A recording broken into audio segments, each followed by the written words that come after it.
Hello everyone, welcome to another episode of TCG Talk, back today with another video. And in today's video, we're going to be going over the Ranger class with the Outsiders spoilers that were revealed. Yesterday we did Ninja class and kind of went over terms talking with Katsu, and I wanted to do one for each class. So I'm going to be doing Ranger and then I'm going to do an Assassin as well. During these set reviews, I'm mainly going to be talking in a hero that I play. So as anyone who's watched my channel, you know I play a good amount of Azalea. I played her in ProQuest season. So I'm going to be speaking mainly from an Azalea standpoint, and then when we do Assassin, mainly from an Arachne standpoint, but a little bit Uziri as well. When we see a card that's mainly for Riptide, I'll just say it. I need to play with Riptide a lot more to kind of give what I feel is like an intelligent opinion on if a card's good or not. I mean, he's going to want to play traps and do that kind of stuff, but overall, I just want to get a little more practice on the hero before I give my opinion. But we'll get right into it. So we have Azalea and Riptide. First thing we'll look at, obviously, is Riptide himself. Whenever you play a card from hand, you may put a card from hand face down into your arsenal. Whenever a trap you control triggers, deal 1 damage to the attacking hero. So 2 big things with this. It's kind of for newer players to understand.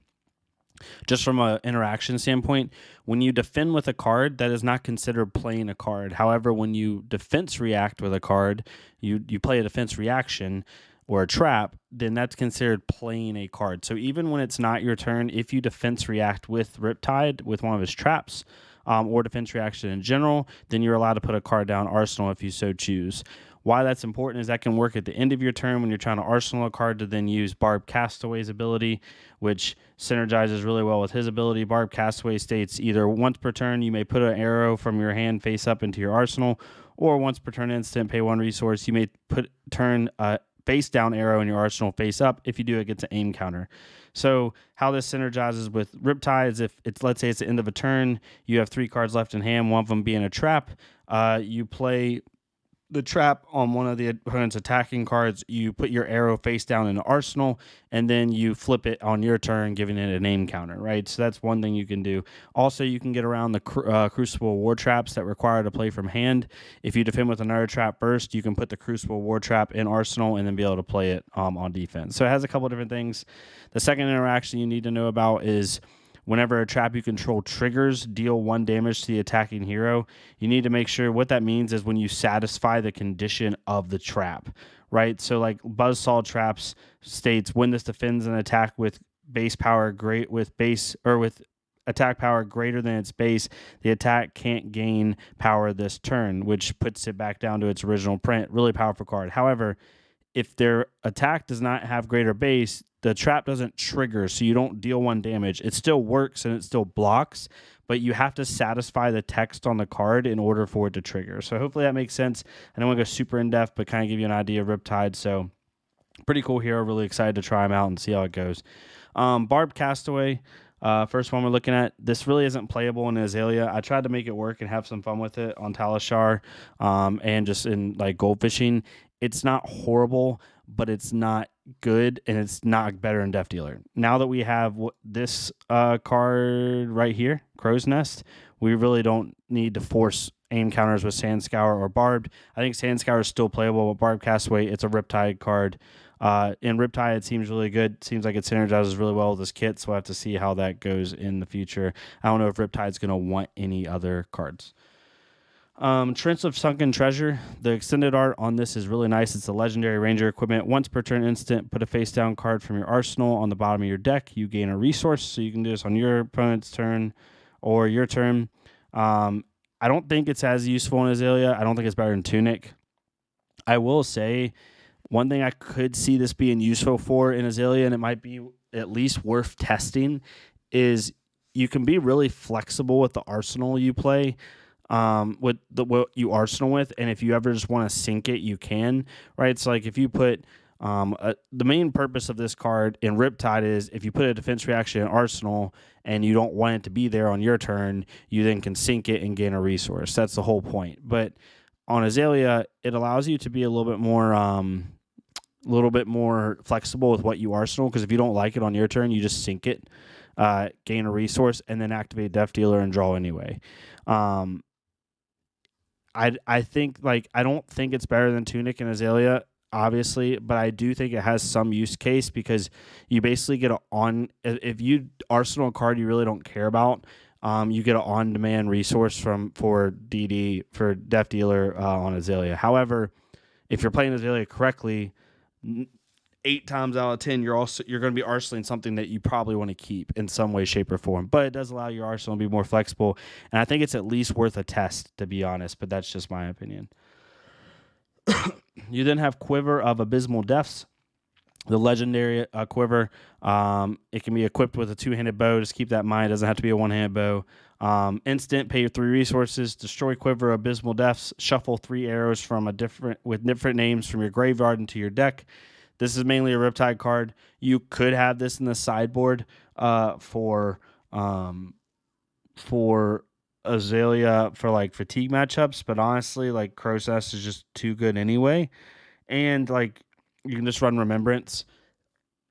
You're not always going to want to shuffle arrows back into your deck super late game anyway. You're focused on pumps because at that point, like if you want pumps to pump those arrows up in the matchups where you care about that, it's not going to matter anyway. Like Oldheim and Icelander and stuff like that. So I'm not saying it's unplayable in Azalea. I just think Crow's Nest is better, and I think like it's not going to help you as much. You got to pay for pay a blue to do it too.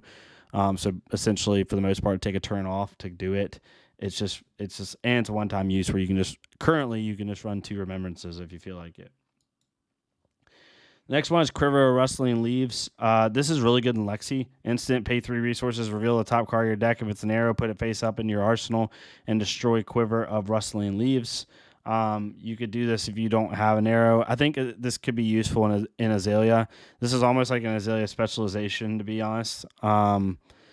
Especially if you've like done 2 go-agains and you want to try to get a 3rd card. It could be really useful for that. I'm not a super big Lexi player, but I think in Lexi this is definitely super useful. Azalea, it's not that it's bad. It's just this would be your main board quiver, and this quiver is still not better than the next one we're going to talk about, which is Crow's Nest. So overall, it's a good quiver. I just think it's more useful for Lexi than Azalea.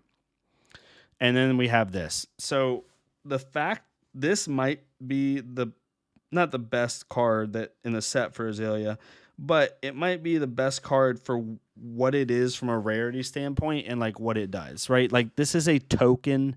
This is a token quiver. It's an Azalea specialization. Whenever an arrow is put face up into your arsenal from your deck, you may pay 1 resource. If you do, put a name counter on it. They basically gave Death Dealer Lexi a way to have aim counters without having to play Sandscour.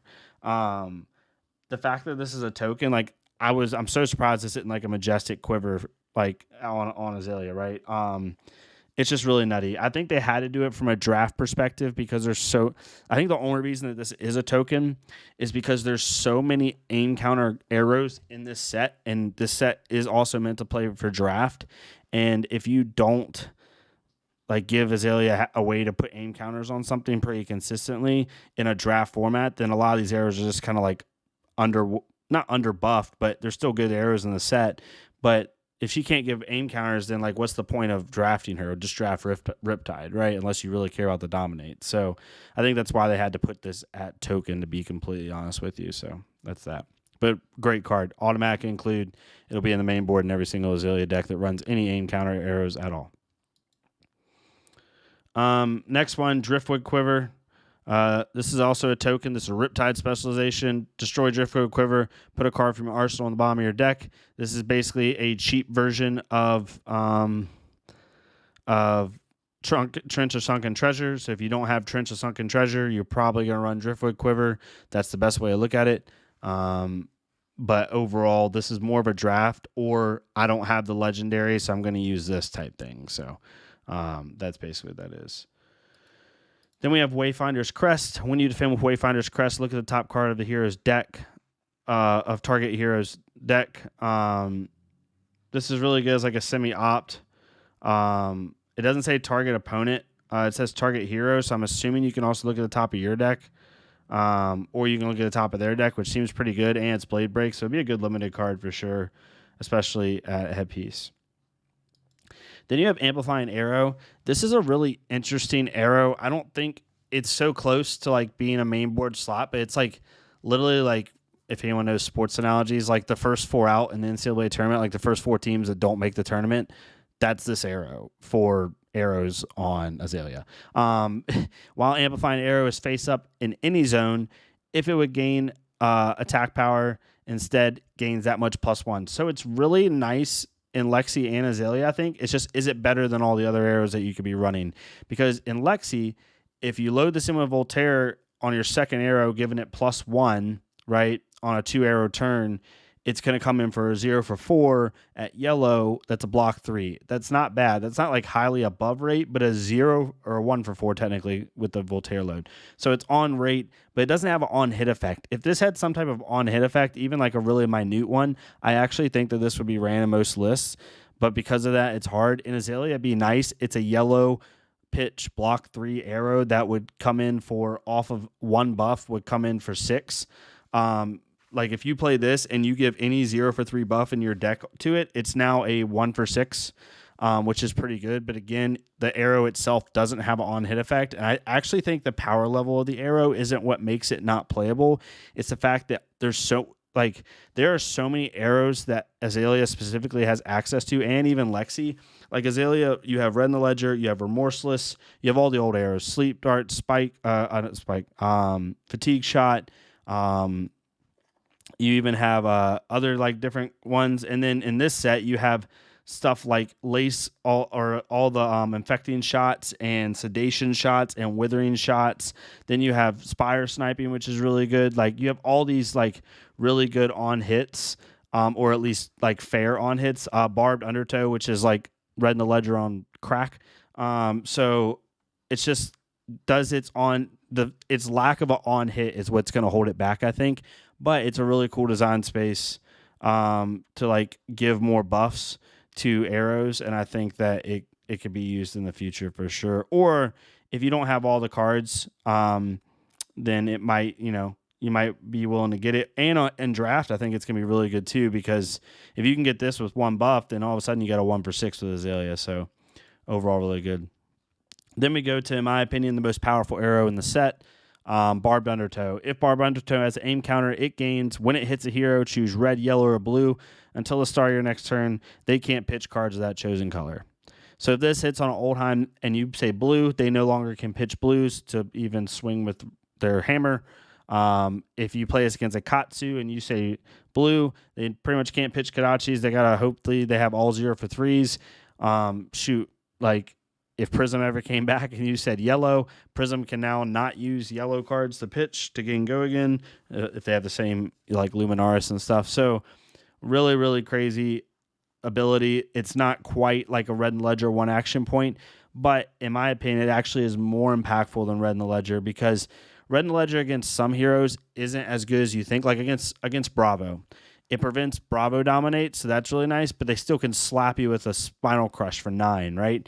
Or Oldheim can slap you with an Oakenold Fused, right? So what this does is, if I tell a Guardian, hey, you can't pitch blue cards, then they pretty much, they can't play that Spinal Crush. They can't play that Oakenold. Maybe they can somehow squeeze an Oakenold if they have like 2 reds or something in Tunic. But regardless, like, it's really hard for them to do that. So I really like this card. I think it's the most powerful arrow in the set by far. It's an automatic include. Whether you run like 3 or 2 of it or whatever, I think in Azalea now you could run like 2 of a lot of arrows to give a lot of different utility without taking up all your slots. But yeah, most powerful arrow in the set for sure. Okay, then we have the traps. All 3 of these traps are big dumb. They're all really good. They're legendaries for a reason. You only can have 1 of each of them in your deck for a reason on Riptide. There's a reason for it. Spike Pit Trap is when this defends an attacking hero. When this defends and the attacking hero has played or activated a reaction in this chain link, put a top card of their deck into their graveyard. They lose X life, where X is the number of cards in their graveyard with that name. So, I mean, they could lose up to 3 life potentially. If for some crazy reason it's a Katsu on a bunch of Crouching Tigers, may they lose even more. But like this defends for 3 and potentially deals 3 damage or more, right? But overall 3 damage I think is the most they could do, because a card is considered, well, it's with that name, so even if they're different pitch, like they could lose even more. So if someone's running a lot different of the same card, it could be really effective. Collapsing Trap. This makes aggro decks cry. When this defends an attack with Go Again, the attacking hero discards their hand and draws that many cards -1. I can only imagine a Briar or a Katsu or a 5 playing Art of War, playing their first attack with Go Again, and then you play this card. And all of a sudden, instead of having 4 cards in hand, even off Tunic, now they have 3 cards in hand, and they don't have the cards they just drew into. Right? So, really, really good for that. Card's nuts. And then finally, Buzzsaw Trap. This card also makes Pummel cry. Maybe not CNC Pummel, but Pummel cry. When this defends attack with power greater than its base, this attack can't gain attack power this turn. So that means if someone plays 6 power and pummels it, and then you play this, it goes back down to 6 because it can't gain anything, and it hasn't resolved yet. So like they play the attack reaction because reactions are played at instant speed. You play this before their attack reaction resolves, and then they just don't gain any added bonus. This like literally kills Dory. If Dory attacks with Dawnblade for 3 or 6, even let's say she has 3 counters on it, and she attacks for 6, right?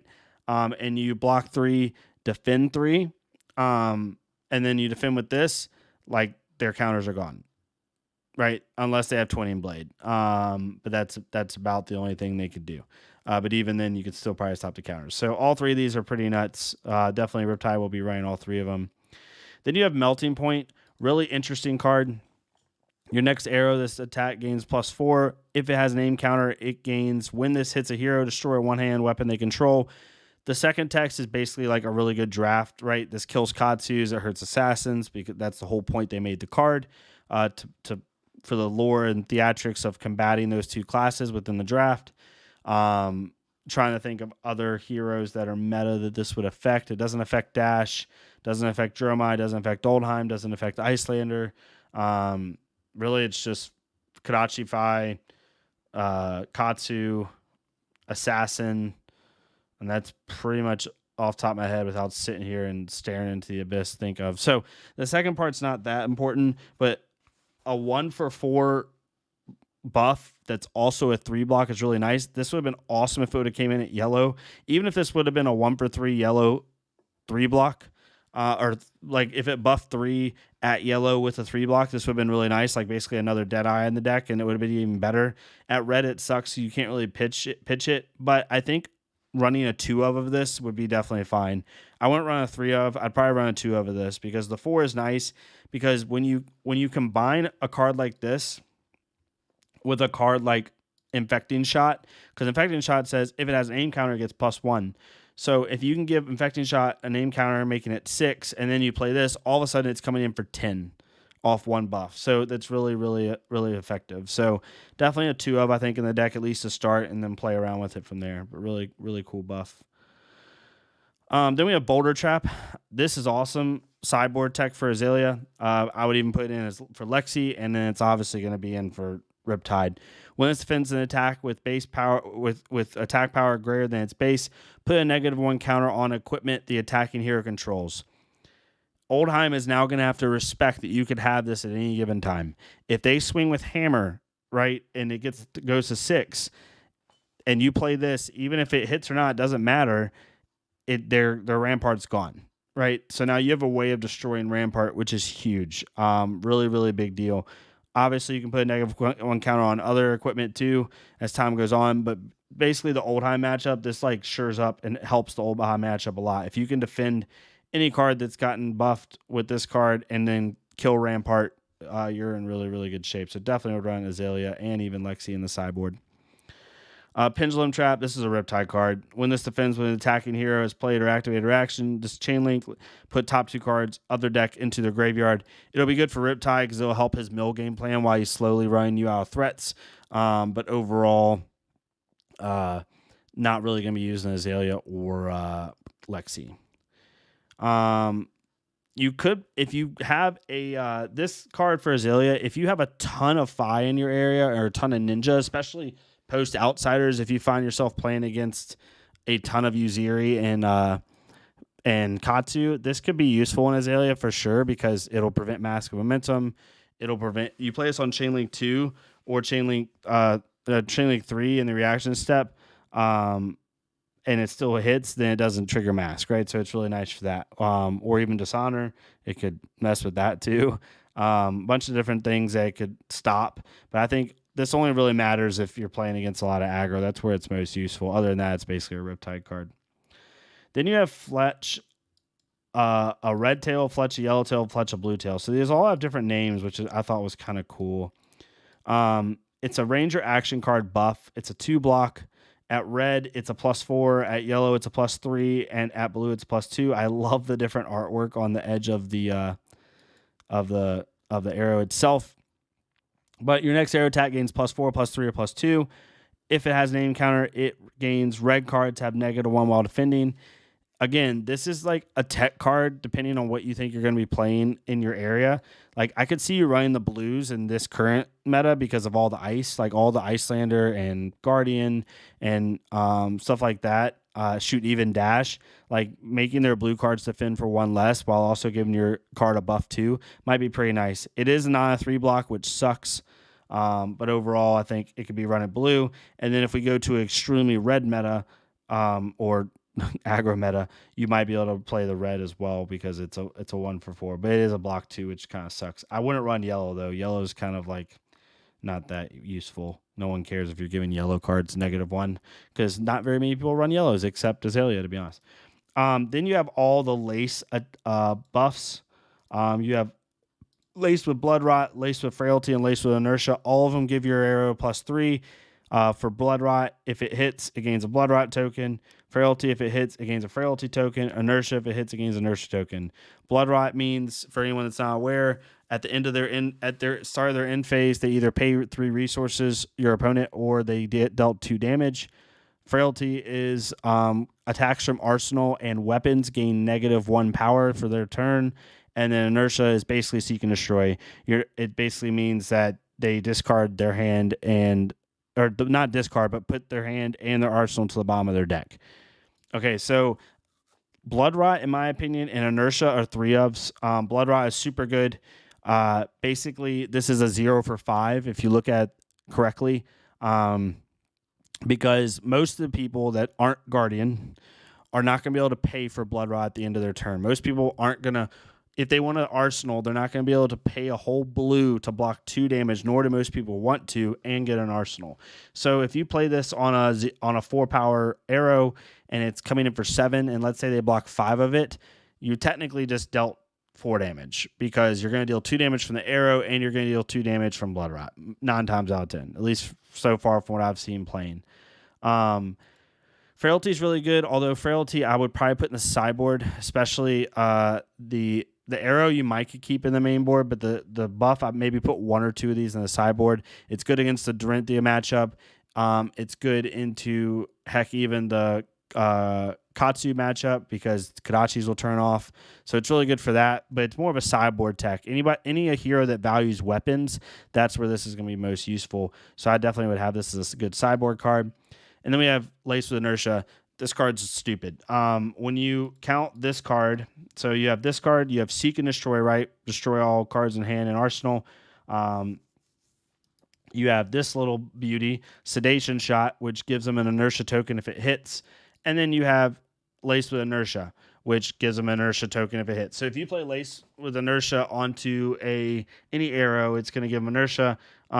You basically have 9 Seek and Destroys in your deck. Granted, Seek and Destroy is discard, whereas these is puts at the bottom of your deck. However, you can deny someone an arsenal or keeping extra cards in hand 9 times. 3 with Lace with Inertia, 3 with Sedation Shot, and 3 with Seek and Destroy. Really, really powerful effect. Definitely would have a 3 of in the deck. Then we have Falcon Wing. This is a limited card. If Falcon Wing has name counter, it gains +1. So it's essentially on Azalea, it's a 1-for-4 with a name counter, but that's if you Azalea'd it in. If you didn't Azalea it in, it's basically a 1-for-3, which is really below rate.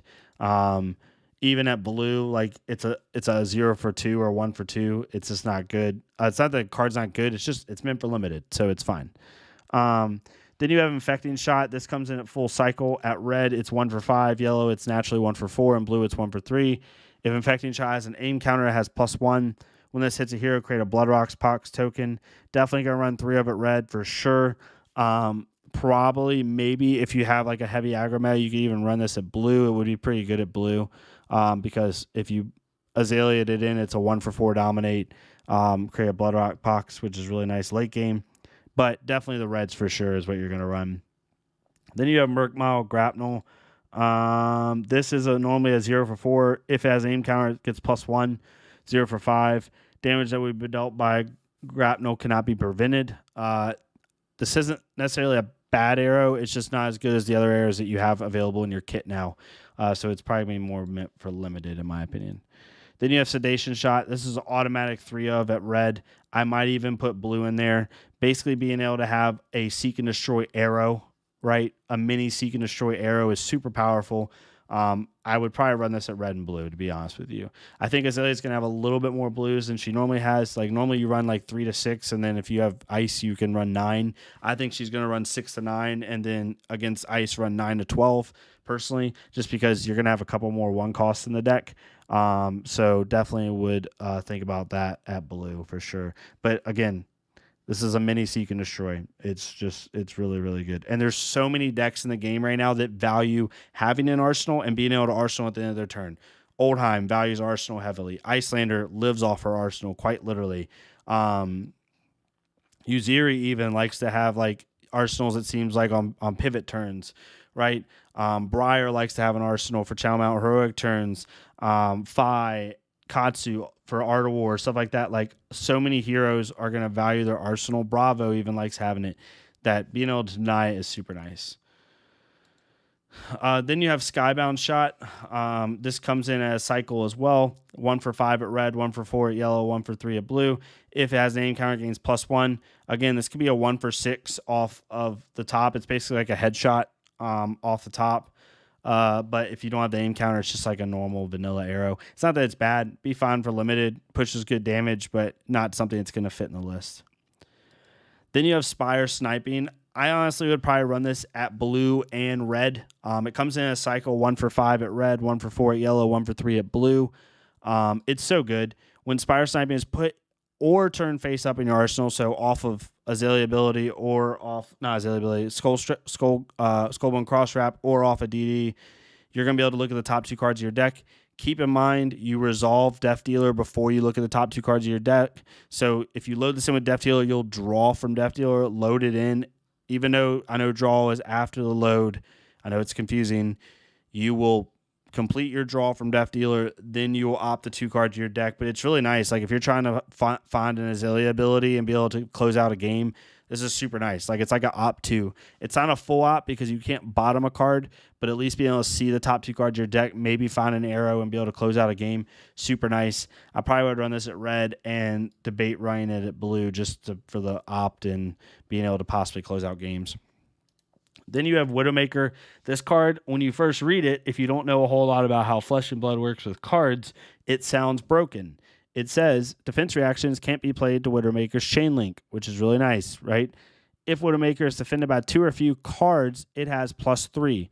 The way you originally read that is cards mean from hand, but equipment is also a card. So if the reason this is not good is if I have, like in CC, Limited's great because they might not have equipment to block with because you don't always draft equipment. But in CC, I can block with 1, as a Katsu player, I can block with 1 card from hand and Snapdragon Scalers, and this goes back down to 4.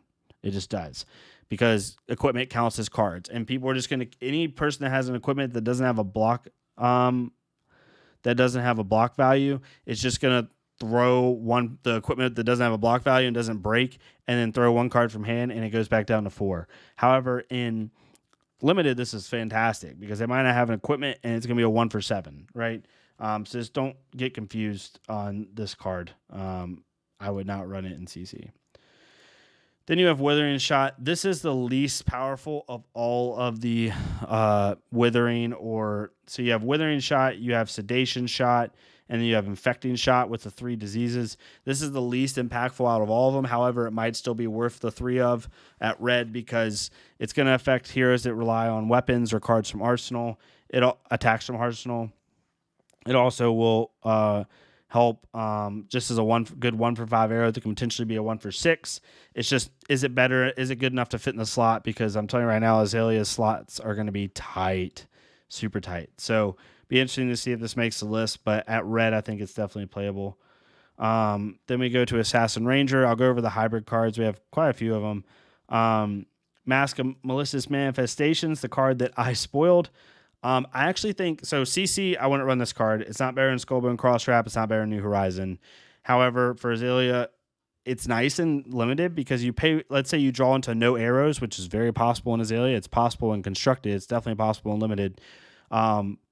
You can use this to filter to go find an arrow or at least an attack. Put a card from your hand or arsenal on the bottom of your deck. Destroy Mask of Malicious Manifestations. Reveal cards from the top of your deck until you reveal an attack action card. Put it in your hand, shuffle. It helps you go find an arrow in Limited if you don't have one. Really good kind of get out of jail free card and just be able to continue your hand. So really nice for that. Then we have Toxic Tips. Pay 1, destroy Toxic Tips. The next attack action card you play as turn gains. When this hits a hero, create a Frailty, Inertia, or Blood Rot Pox token under their control. This is more for like control-y, like Riptide. I don't think it's going to be used in Azalea. I don't think it's better in Bullseye Bracers. But if you end up not running a lot of bolt and shots or go again or anything like that, or ways to do like things like that, it might be more useful. However, the Arcane Barrier one on Bullseye Bracers still keeps it in the list because between Bullseye Bracers, right, and Skullbone Crosswrap and like your natural kit, you have AB2 at least, and you want to be able to keep that. Then you have all the codexes. Sorry for doing that. You have all the codexes. You have Codex of Blood Rot, Codex of Frailty, and Codex of Inertia. Codex of Frailty, each hero puts an attack action card from their graveyard face down to their arsenal. Each hero that does that discards a card. Create a Ponder token under your control and create a Frailty token under your opponent's control. This can be really nice in Azalea. I think this is the most useful of all the codexes. If you don't have an arrow in hand, but you have this, you can go get an arrow, right? Put it face down in your arsenal, and at least be able to attack with something. However, if you only have 2 cards in hand, then it has to be a 0 cost. So it's not like insanely powerful. If it was a 3 block, I definitely think you could use it because be a yellow pitch 3 block that gets an added benefit. But overall, not super useful. But out of all the codexes, I think this is the best one. Codex Inertia, each hero puts the top card of their deck face down into their arsenal. Each hero that does that discards a card, create a Ponder token under your control and an Inertia token under your opponent's control. If you're playing a ton of Icelander and Oldheim, this might be really nice to have like a 1 or 2 of, because it's basically like you play out your turn, or you play out your turn, right? Put your arrow down your arsenal. If you don't have New Horizon, you played this. I don't know. I'm pretty sure it's still procs, even though it doesn't satisfy the conditions. But since you can't, if you were to load in your arrow, the way I'm thinking of it is you load in your arrow, you have just this in hand. Maybe you have 1 resource flowing to fire your arrow off. You play this to give your opponent an Inertia token, but you don't discard a card because you have no cards left in hand, nor could you put a card in Arsenal because there's already one there and you don't have New Horizon, and then you fire off your arrow. So they got an Inertia token and they're getting hit with an arrow right now. So and they discard a card potentially. So it's really interesting. It could help close out games maybe. Like if they have 1 card in hand, you play this, they discard the card, put a card in Arsenal, you win off of it. I think this one might actually be playable. It's just gonna be really interesting on sequencing. I'm not quite well versed enough yet to like really think about it super crazy. Codex of Blood Rot, each hero puts a card from their hand face down in their arsenal, create a Ponder token under your opponent's control, and a Blood Rot Pox token in each opponent's control. I think this is more useful for Riptide. It's not that it's bad in Azalea, it's just not good enough to make a slot. And so, yeah, it's more of a Riptide card for sure. Then we have Death Touch coming in a cycle. This is a Riptide card. It's not going to be used in Azalea too much. It's just too hard. You can't Death Dealer it in, so you basically have to Bullseye Bracer it or reload it off Take Aim or something, or Arsenal it the turn prior. But then if you Arsenal the turn prior and you draw up into an arrow, you can't really play this out because it has no go again, and it can't be buffed other than Take Aim. So not really going to make it in Azalea, but it is a good Riptide card at blue, in my opinion, at blue and red. Um, and it's also a good Uziri card, really good Uziri card. Then you have Toxicity. The next is Assassin or Ranger attack action card you play this turn gains. When this hits a hero, they lose 4 life. I think this actually might be useful if you have a lot of aggro in your area. It would be useful for this because it basically demands a block. Like if you have a buff with an arrow and like if you even just have a yellow pitch, you load Death Dealer, load an arrow, play out a 0/3 bluff, play out this. It comes in for 8, right? On hit, deal an additional 5. So it's basically coming in for 13 damage. The only issue with this is it kind of incentivizes your opponent to just block you, which some people would say is good, some people say is bad. It all depends. But off Dominate, it'd be really nice. I think definitely you could run this at either, probably yellow actually is a sweet spot because you get the most benefit out of how much life they lose, but you also get a yellow pitch for Death Dealer Arrow. So I think yellow is probably its most useful one, but I don't know if it makes the slot. It still remains to be seen on that one. Then you have Virulent Touch. Just like Death Touch, this is a Riptide card. You can't Bullseye Bracer it in. You can't load it in Death Dealer. You can Arsenal it, but it doesn't have Go again, so it kills your turn. It's a Riptide card. Enough said about that. Blood Rot Trap, also a Riptide card. Cool effect, but it's more. All 3 of these are more suited for Riptide. Maybe you could run Inertia Trap if you really want to kill the meta right now with a lot of ice. You could play this. But it also has to defend an attack with attack power greater than its base in order to trigger.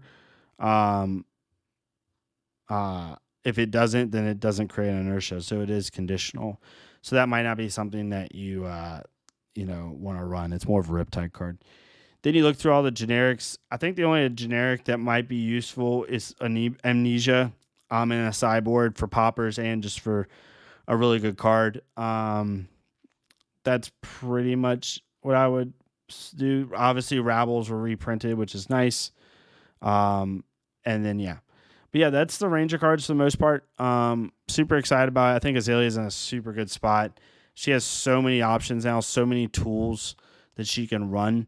Let me know what your thoughts are on Azalea. Any cards you agreed with that I said with, didn't agree with, totally fine. Make sure to leave a like, comment, subscribe if you want to. Join the Discord down below. Join the Patreon. We have some really good benefits for members, being able to see videos early and be able to submit deck text to be reviewed on the channel, all those types of things. So definitely check those out. But yeah, hopefully y'all have a great rest of your week. Stay safe, and I'll see y'all next time on TCG Talk. Thank y'all so much.